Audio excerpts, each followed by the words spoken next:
Hey folks, here are your 3 cyber headlines for today. Texas is suing 5 TV giants, Sony, Samsung, LG, Hisense, and TCL for turning your living room into a surveillance state.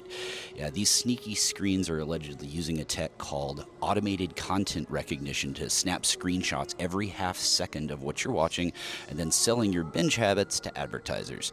And get this, so Hisense and TCL are Chinese-based organizations, and you know how we feel about that. We don't want the Chinese government secretly knowing how much you love crappy reality TV. Attorney General Ken Paxton calls it invasive, deceptive, and unlawful. And frankly, I'm not a fan of Ken Paxton and a lot of the work that's come out of his office recently, but heck, at least he got this one right. Moving on, security researchers and close personal friends of mine, Chris and Commander from O'Day All Day, dropped a brand new vulnerability and exploit on, get this, Evilginx2. So for those of you who are not familiar with this tool, this is a reverse proxy framework that's basically beloved by red teamers, script kiddies, and cyber criminals alike.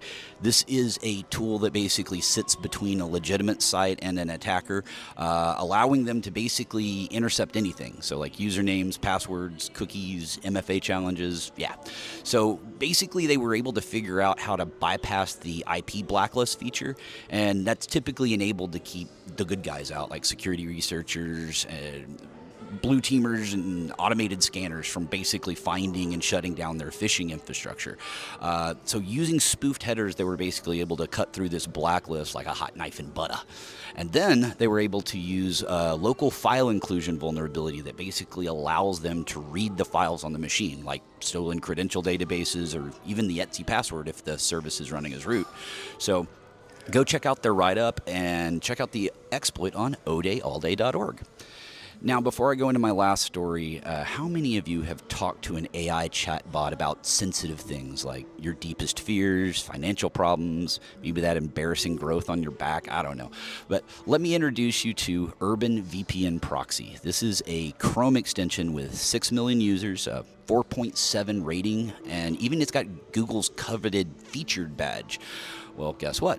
This browser extension has been harvesting every conversation you've had with chatbots. Since I think July. We're talking about every one of them. ChatGPT, Claude, Gemini, Copilot, Perplexity, Grok, they're all over there. This is basically the data collection equivalent of going to like 10 different therapists and then finding out they all work for TMZ.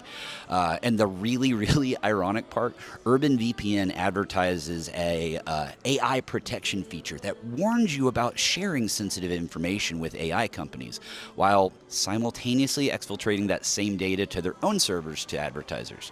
So the bad part about this is there's no way to turn it off. The only option here is just to remove the extension. So that wraps up today's stories. This is Andy Thompson signing off.